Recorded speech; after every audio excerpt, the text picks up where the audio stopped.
You'll find this particular story in Luke chapter 12 if you'd like to follow along with me. Luke chapter 12. I'm going to read from the New Living Translation. If you're pulling it up on your phone, you'd like to follow along with that translation, it'll be NLT, and then of course we'll have it on the screen if you'd like to read it up there. So again, Luke 12:13. Jesus is in a teaching scenario, and in the midst of him teaching, it says in verse 13, then someone called out from the crowd, "Teacher, please tell my brother to divide our father's estate with me."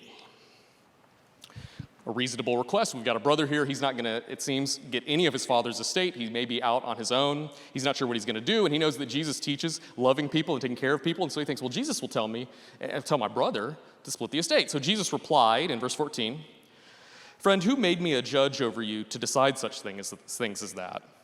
He says, I don't really have the authority, quite literally, to make this decision. I don't really know what's going on there. But Jesus turns this into a teaching moment related to desire that it gets out of control, things that we might call greed. Verse 15, then he, Jesus, said, "Beware." You say beware about things that are a clear and present danger. He says, beware, guard against every kind of greed. So certainly this brother who's hoarding the wealth should beware of this greed. But also this other brother who's preoccupied with getting this money needs to beware as well, because he could go astray. And notice Jesus says every kind of greed. You can be greedy for all kinds of things, can't you? You can be greedy for money. You can be greedy for time. You can be greedy for possessions.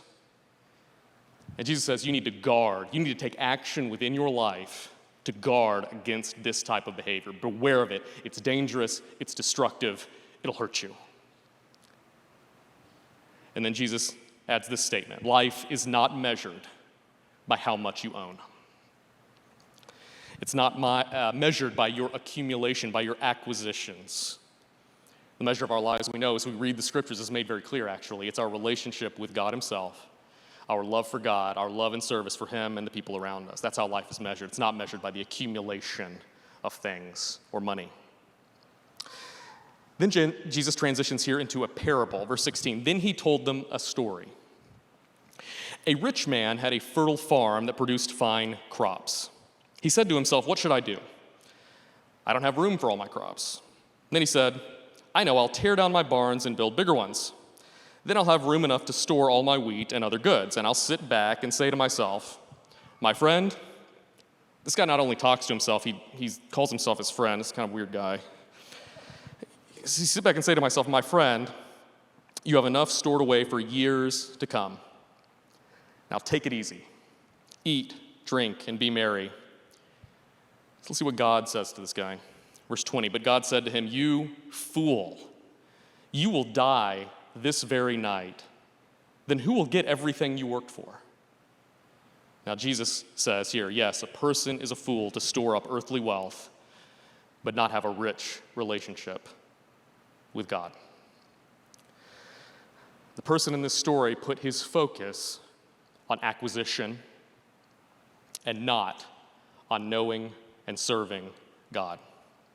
Every person in this room throughout our lives will be tempted to be like this man, to be obsessed with acquisition and not with knowing and serving God, and knowing and loving and serving the people around us.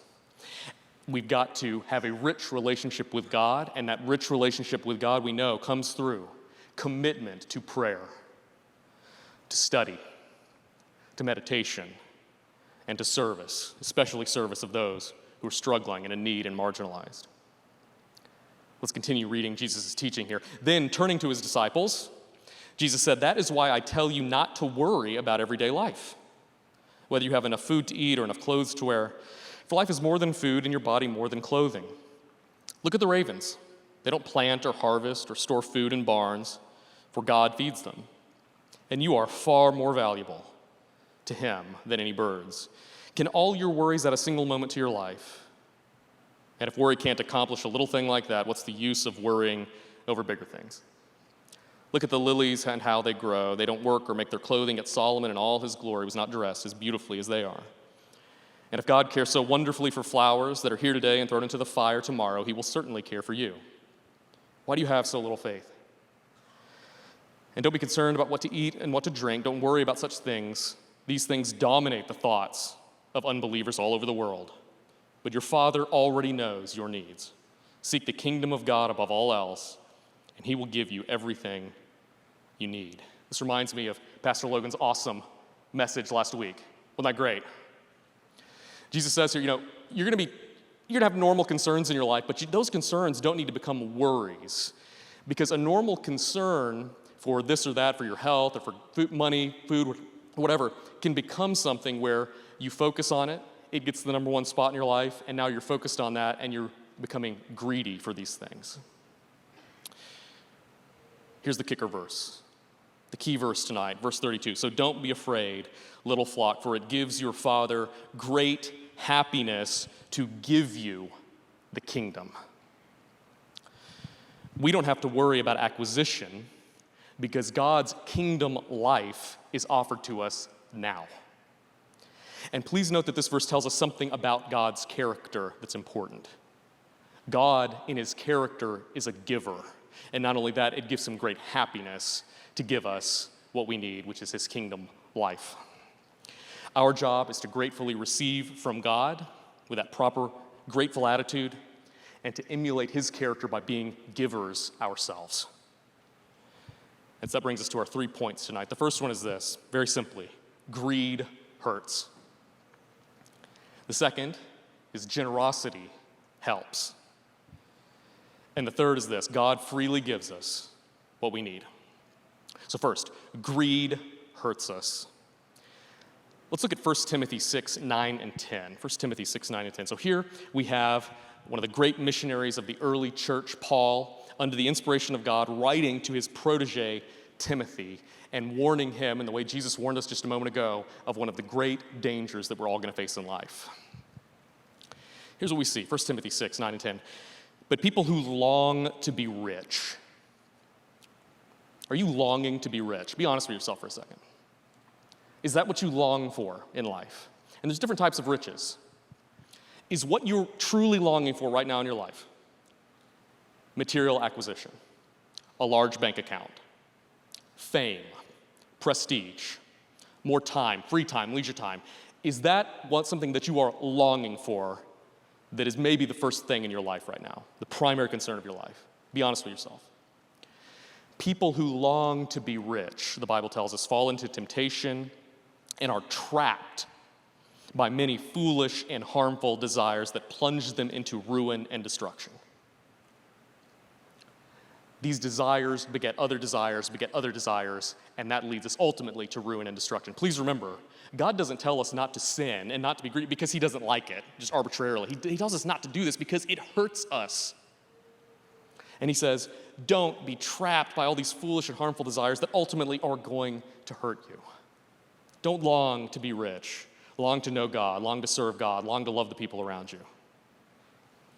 Verse 10, for the love of money is the root of all kinds of evil.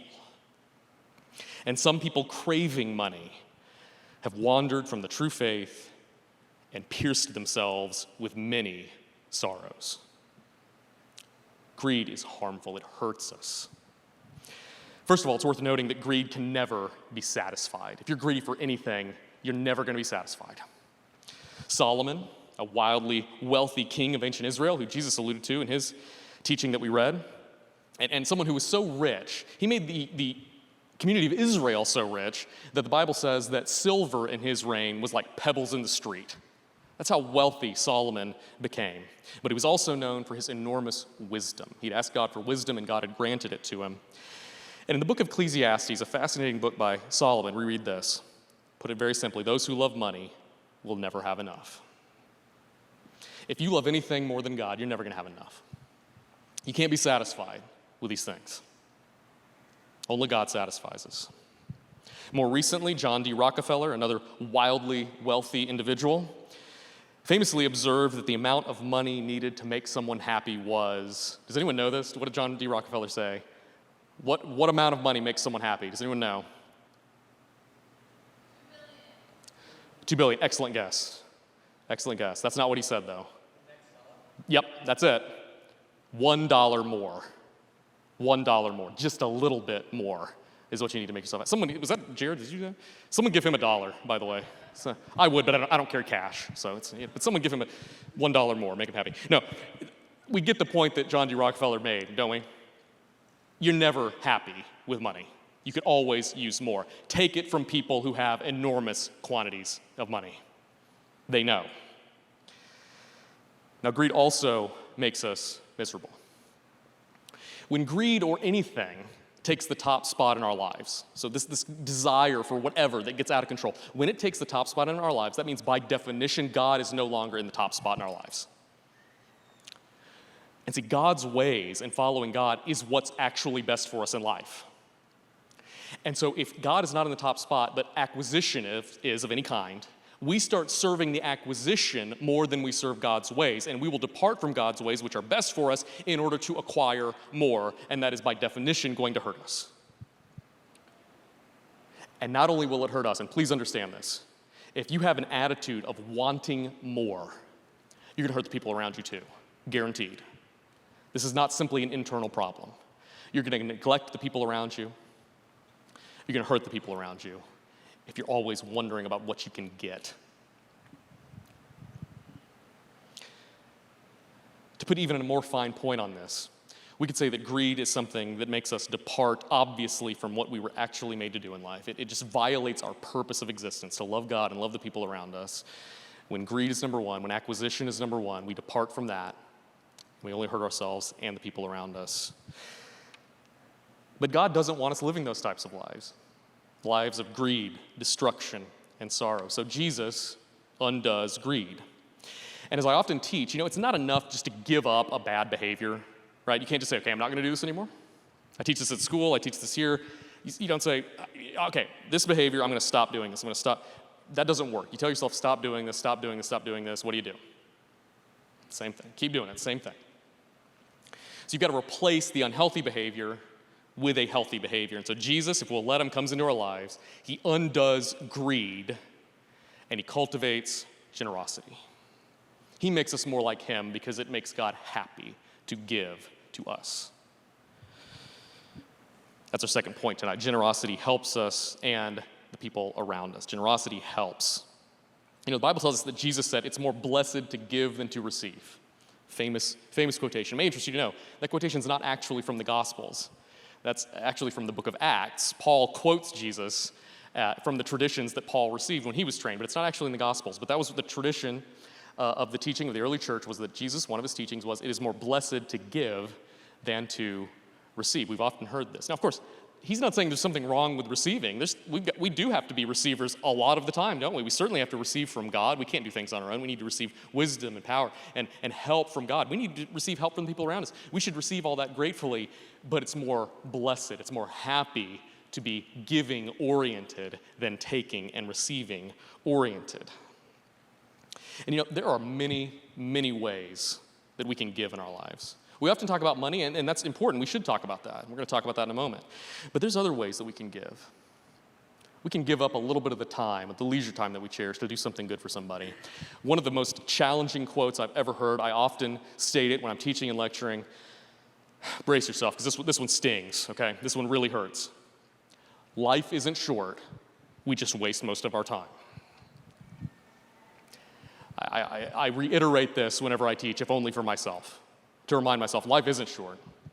We just sit around and waste most of our time. We have a lot of time that we could be giving to do something of value for the kingdom in the world. Time that we could use to help the people around us. We can give of our energy, of our efforts, of our labors. We can work, quite literally, to help people. And then, of course, my topic that I always come back to, we can give of our words. You may not have much time that you can give. You have family and work responsibilities that you can't depart from. You may not have much in the way of money or even energy to give, but we all can be richly generous with the way that we speak to the people around us. This is a way that we can be generous people in our lives. There are people around us who never hear kindness in words. They never hear kindness. You can be the person who says something kind to those people.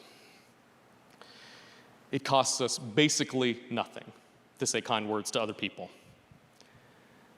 And we need to be more generous, most of us, I think, with our words. Also, of course, we can give with our finances. And giving to help others is not only helpful to those people who receive what we give, and it not only glorifies God, but let me just tell you this. It's also immensely satisfying. Giving of your time, your efforts, your finances to do something big in the world, to do something helpful in the world, that is one of the most satisfying, one of the most happiness-giving things you can possibly do with yourself. Giving cultivates happiness. Are you struggling in life right now? Are you struggling with satisfaction, with sadness? Look for some opportunities to be giving. And you'll see that there's more happiness, more satisfaction in your life as you do that. Again, one of the most immensely satisfying things you can possibly do is look for opportunities to be giving and then grasp those opportunities. In church, we'll soon have an opportunity here at High Street. So if you're not a High Street member tonight, this section here is not for you specifically, but for those of us who are High Street members or regular attenders at High Street, we've got the missions conference coming up. And that means we're going to have an opportunity to commit to giving something to missions around the world in the coming year. To give whatever we can give so that, quite literally, children's lives can be saved around the world. People can have clean drinking water. People can have something to eat. People can have schools to go to. And people can hear the good news. People who may never hear any good news at all, they can hear the good news that there is a God, that God loves them, and that they can have a relationship with that God. And so I challenge you, if you're here and you're a regular attender at High Street or a member at High Street, that you would be very seriously considering what you might be able to give. It doesn't have to be much. Give $1 every week. And you may think, well, what does that even do if I give $1 a week? Well, it matters to the child who got a meal as a result of it, doesn't it? It may not feel like much to you, but it can go a long way. God can multiply what we give. We've got an opportunity coming up as a church to be generous. We should grasp that opportunity because it'll do big things in the world. Our final point tonight is this one. God freely gives us what we need. God's nature is to give. The creation that we live in, this phenomenal world, is a gift. Our lives are a gift. Look through the stories in the Bible. Story after story after story is God giving. He plants a garden in Eden with delectable fruits and satisfying work that the first humans can engage in. He gives them those things. He gives them satisfying work, satisfying food, a paradise in which to live. When they depart from his ways, does he stop giving? No, he continues to give. He makes them clothing. They make themselves these ridiculous, leaf clothes. He comes in and gives them the durable clothing from animals. We see the children of Israel in the Bible laboring under bondage, under slavery. God gives them a path to liberty. God gives them land. And on and on and on it goes. One of the most poignant stories in all of the Old Testament.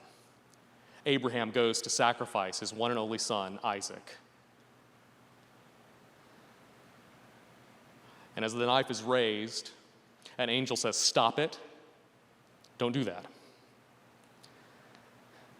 And then in the place of Isaac, a ram that God had miraculously provided is slain. And Abraham calls that place, God will provide. He calls that place, God will provide. God will provide the sacrifice. God gives the sacrifice that's needed. You can go through all the story of the Bible. Every story can be viewed as a story of God giving. This brings me to my favorite Bible verse. This is actually, this is my favorite Bible verse. You ask me what it is, it's this one, James 1:17. Whatever is good and perfect is a gift coming down to us from God our Father, who created all the lights in the heavens, the God who created the massive, unbelievable, unfathomable cosmos, is giving to us good and perfect gifts in our life. Whatever you recognize in your life that's good and that's perfect, that's enjoyable, that's a gift from God. He never changes or casts a shifting shadow. It makes him happy to give. That's his nature, and the nature doesn't change. All the good that we enjoy in life comes from God. And here's the kicker for me. This is what I've learned the hard way through life. So listen to me and learn it the easy way, okay? Whatever those things, whatever they are in your life, those gifts, take that number one spot, we lose even the satisfaction that those gifts have. When we come focused on the gifts and the blessing that God gives, they're not satisfying anymore. But when we recognize those gifts as from God, and God takes the number one place in our lives, then we can receive those gifts gratefully and we can enjoy them for what they are. So if you're taking any of the blessings of your life and you're putting them first, you're making that your overwhelming concern, they're not going to satisfy you. But if you receive the gifts in your life as gifts from God, then you will be satisfied and grateful to the giver of all life and all good gifts. The most amazing gift that's ever been given is the gift of God giving himself. The transcendent creator of the universe, the ground of existence, the ground of being, becomes a man named Jesus. That in itself is a giving act. Transcendence taking on the clothing of humanity, of finite humanity. It's a gift for God to become a man in the person of Jesus. He lives a life of radical giving. He gives freely of his wisdom. He's helping people. He's giving. And then in the end, he gives his life. He says he gives it as a ransom for many. He gives himself up. He gives literally his life so that we can experience life ourselves. He died not simply a death, but a death of torture, a death that in the ancient world was a slave's death, a shameful, horrific death. God of the universe hanging on a cross, battered, bleeding profusely. The Bible tells us, though, that the giving doesn't even end there. Because in the resurrection, we have the most incredible gift, a promise of coming resurrection for those who follow in Jesus' footsteps and receive him into their lives. Romans 8:32 says this, since he, God, did not spare even his own son, Jesus, but gave him up for us all, won't he give us everything else? That is, won't he give us everything that we need?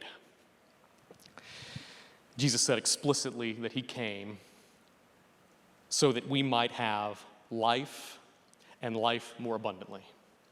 He said that he told his disciples the things that he told them so that they could have joy. He came through his death, burial, and resurrection to bring gifts of abundant life and gifts of joy, the joy that comes from the perfectly transcendent and happy God. And remember, he comes giving us that, and it makes our Father happy to give us the kingdom. So tonight, wherever you are, whatever situation in life that you're in, God wants to give you what you need. You have struggles right now in your life. We all do. God wants to give you what you need to deal with those struggles. He may take them away. He may give you the fortitude and the character to endure them. But whatever you need, God's here, and he can give it. Sometimes we don't know what we need, but God knows.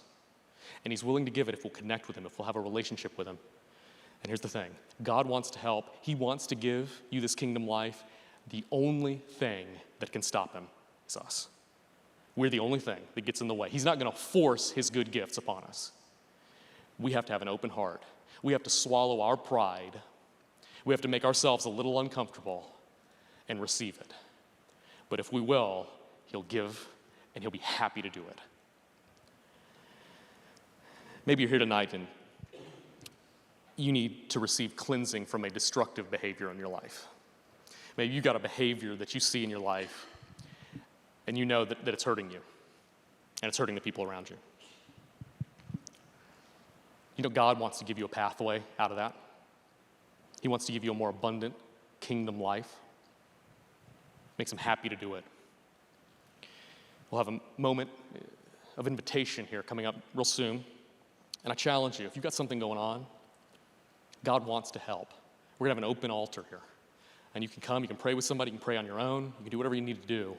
But you come to God and you say, God, I know that you want to give me a pathway out of this behavior that I've got. And I want to receive it, and I want to start that journey tonight. You can do that. Maybe you're here tonight, and you recognize, if you look at your own life, you say, you know, I've got a taking mentality. I'm always thinking about, okay, how can I get a little bit more from here? Or how can I get a little bit more there? How can I get a little bit more time? How can I get a little bit more of this? How can I get a little bit more of that? God wants to give you the gift of generosity. He wants to help you become generous so that you can experience the divine joy that comes through giving. So I invite you as well to come do some time with God and talk through that. And then most importantly, in a group this size, there are probably some here who, if they truly evaluated their hearts and their lives right now, if they looked at themselves, they said, I don't know that I've ever really received the gift of God himself into my heart, into my soul, into my life. Can I ask you, even if it's uncomfortable, take just a moment to look into your heart. Have you made that connection before? God wants to give you the most incredible, amazing gift imaginable, and that's the gift of himself and his presence. And when you receive it into your life, not only do you start the kingdom of God life now, but you have a promise of an unbelievable destiny in God's presence. Maybe you're here tonight and you think, I don't think I have made that connection before. Once again, during this invitation time that we're about to have, we invite you to come down. We'd love to speak with you and help you understand that process of choosing to follow God and receive him into your life. Wherever we are, God's offering to give us what we need. We've got to say yes. Let's say a word of prayer here as we close. Lord, we thank you for who you are. We thank you for your character. We thank you that you give so freely to us. I know, Lord, that there are many people in this room who have needs, who need to receive from you. I pray that they would use this time to be honest and to receive from you what they need. I pray that those who need to come would come down and embrace you for the first time tonight. We thank you, Lord, for all that you do for us. In Jesus' name, amen. If you need to come, please, we're going to have people down here to chat with you. If you need to pray, come down here.